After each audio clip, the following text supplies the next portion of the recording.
Basketball. Cavs and Raptors in Cleveland, both looking obviously to move on to round two. Raptors trying to go it without Brandon Ingram. And this was a game that Toronto led a lot of the first half, but then it's James Harden.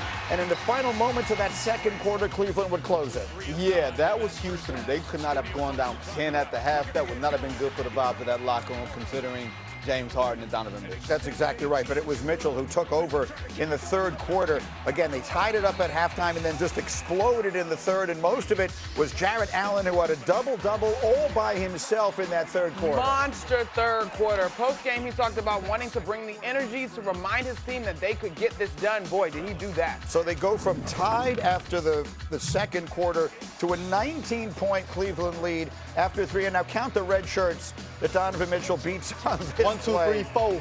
At minimum, Cavs, they get the win they need.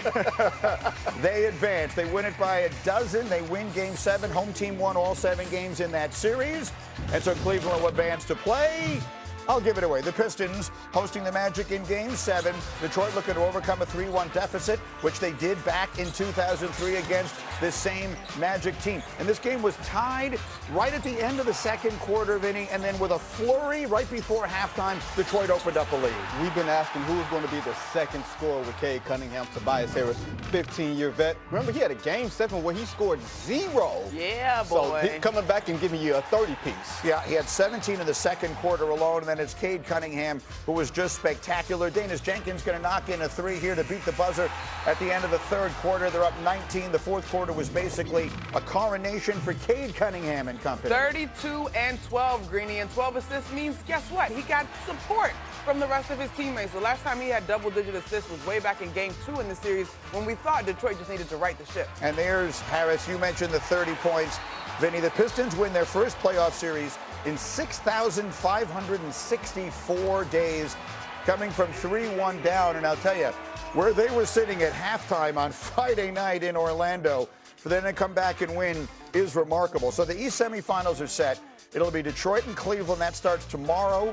They split 4 games this year. DraftKings favors Detroit. On the other side, Knicks and Sixers starts tonight. They also split 4 games. DraftKings favors the Knicks. And again, we welcome Brian Windhorst into the conversation, but I wanted to come to you on this here, Vinny, because you requested in our meeting this morning a moment to speak to America. Go ahead. Well, look, at halftime Friday night, the Detroit Pistons were not down 3 games to 2. They were down 3.6 games to 2. That's right. To the Orlando Magic. Right. They were this close to becoming a team that will live in infamy, a 60-win team that loses decisively in 6 games to an 8th seed. And for them to come back, a team that does not have playoff experience, does not have won a playoff series, for them to come back from 3-1, win decisively in the final 3 games, I think that says a lot about their competitive character, their coaching.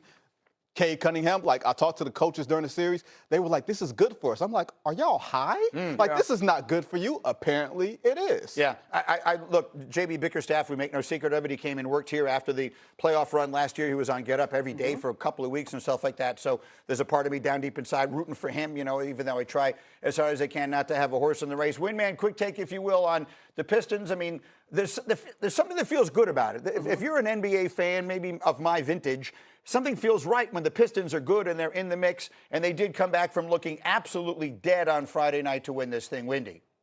Well, it was good for them if they won the series. Then Right. they can say it's good for them. If they had lost the series, it would have been bad, but that's fine. This was Cade Cunningham's first Game 7, and he delivered a masterpiece, 32 and 12. And Tobias Harris is a player who's been maligned in the playoffs in his career several times. He had one of his most important moments of his career in a Game 7.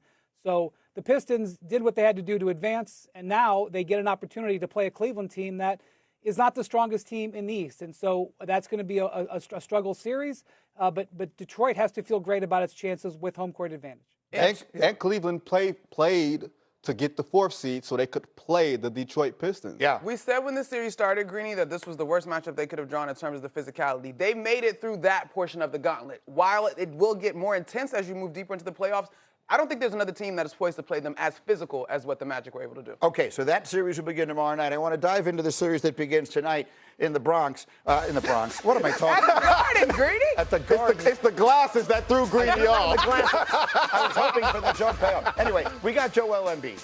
And this is going to be a big part of it. The Sixers with a win in an unbelievably dramatic Game 7 in Boston the other night. And the questions will be about Embiid. Look at this. I mean, this was during the game. He came back and played the entire fourth quarter after this was happening on their bench. So the question, Windman, is what are the expectations relative to Embiid as they get set to start that series tonight in New York?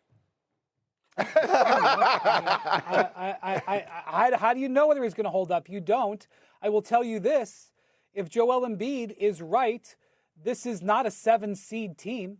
This is something way beyond that. I mean, essentially, I think one of the most fascinating things that happened in the entire weekend is Joe Mazzulla looked at the hand that he had against the 76ers team that was being deployed with Embiid healthy and playing at center and said, I got to use a junk lineup. He almost acted as if he was like a 15 seed playing a 2 seed in that game because he realizes when Embiid is healthy, the Sixers are a completely different team. And not only that, in this series, was sort of developed in the middle of it, they put Embiid in old school style basketball. They put him in the post and threw it to him in the post, not the Joel Embiid where he's playing pick and pop 25 feet from the basket and shooting long threes. They put him in the post, and that's what the Knicks are going to have to expect. They're going to have to expect old school 1970s style basketball with the ball going to Joel Embiid in the post, and they're going to have to deal with that interior monster. Will he hold up for 7 games? Will he hold up for one half? We don't know. That's all the more reason to watch and find out. But if he's in there, he is a dominant force. 2 years ago, you may remember, when the Sixers played the Knicks, the Knicks did not have an answer. Look at these freaking statistics from 2 years ago. The Knicks won this series. You don't see that Jalen Brunson averaged 36 in this series. Now, at the time, Karl-Anthony Towns was not a Knick, but VJ Edgecombe was not a Sixer. So we are going to see, this ain't no 7 versus 3 matchup or whatever it is. This is right now, in my view, with a healthy Embiid, the 2 strongest teams in the Eastern Conference. Wendy, I completely agree with you. Now, the one other thing that I think is important to note when you look at the stats from the series 2 years ago was Game 3, the Joel Embiid, Mitchell Robinson tug down. Mitchell Robinson doesn't play the rest of that series. Now, that is asking a lot of Mitchell Robinson to guard Joel Embiid, but the Knicks do at least have a body that is similar in terms of strength and size, and Mitchell Robinson is a pretty good defender. I like what Wendy just said, and I want to underline it a little bit. There's no one whose opinions on basketball I value more than those of Michael Wilbon. And when Wilbon came in here last week, the first thing he asked, I think it was after Game 5 of Sixers-Celtics, when the Sixers kept that series alive and everyone expected them to get blown out. He asked the question to Hembo, how many games did Embiid, Maxey, and George play together this year? And the answer actually surprised us. It was 23. That was more than we thought it was going to be. The point that it makes, and I would argue that Edgecombe at this point has become the third guy on that team more than George is, but either way, the point is what Wendy is saying. This isn't the when they're all healthy and together, they're not the 7th seed in the Eastern Conference. Yeah, but they are. Look, when you invest in Joel Embiid, a guy who has not been healthy traditionally throughout his career. Right. And the question we're asking is that Wendy went like this on is what can you expect from Joel Embiid, and we don't know. Right. You are what your record says you are. Right. I understand from a talent standpoint, but you cannot not factor in the injuries of Joel Embiid, the injuries and availability of Paul George. The only 2 things that are the constant with the Philadelphia 76ers are Maxey and Edgecombe. Everything else feels like a wild card at Of course, stage. but I think, I'm not at the risk of speaking for my friend Mr. Windhorst, what I think he's saying, or at least the way I took it, is if I could tell you right now, which no one can, that Embiid is still going to be standing when this series is over, and you know he is still healthy and is healthy as long as this series goes, then the Sixers are a hell of a lot more dangerous than any other team that might have come out of the play-in and might have upset the Celtics and might wind up being here. Like if you watch that, look, the Jason Tatum injury throws everything out of whack, right? That probably is an entirely different game on Saturday night if Tatum is playing. But Wendy, go ahead. I'll let you have the floor here. This Sixers, I guess what I'm saying and what I think you're saying is this Sixers team is dangerous if they are healthy. Look, I understand that what you're supposed to do in our jobs is make a prediction, and I know that we just did last hour. You lined them all up. Go ahead, make your predictions. I wish you the best. Maybe you'll be right. Maybe you'll be wrong. If Joel Embiid stays healthy, the Sixers can win the Eastern Conference. Okay? They can win the Eastern Conference. I don't know. I mean, they asked Joe Mazzulla, what was the difference? Was it tactical? He goes, no, Joel Embiid. This is an MVP player. He was playing at an MVP level. What happened in the first round of the playoffs is basketball went back 20 years, okay? Did you guys see what happened in the first round of the playoffs? All of the tanking and the three-point shooting, all that stuff, that doesn't mean anything in the postseason. In the postseason, it goes back to the way they played when Wilt Chamberlain and Bill Russell were around, because when the games matter, size matters. Okay? And the more size you have and the more skill you have with that size wins in basketball. It won in basketball in 1946. It's going to win in basketball in 2146. And they got the biggest, most talented guy. Period. Guess who's got the biggest, most talented guy in the Western Conference? The Spurs. They may very well win it. It's going to come down to size and skill in basketball. They got the size and skill. I have no idea where he's going to make it through the first quarter. But if he makes it through 7 games, the Knicks are going to have trouble. By the way, the Knicks have a size and skill guy. Yeah. Karl Anthony Towns. That's why they went out and traded for him. Give him the ball. Give him the ball. Shocker. You can talk about scheme Wendy. and all this stuff. What happened against Atlanta was they gave him the ball. So size and skill, that's what wins in the postseason. You don't need Red Auerbach.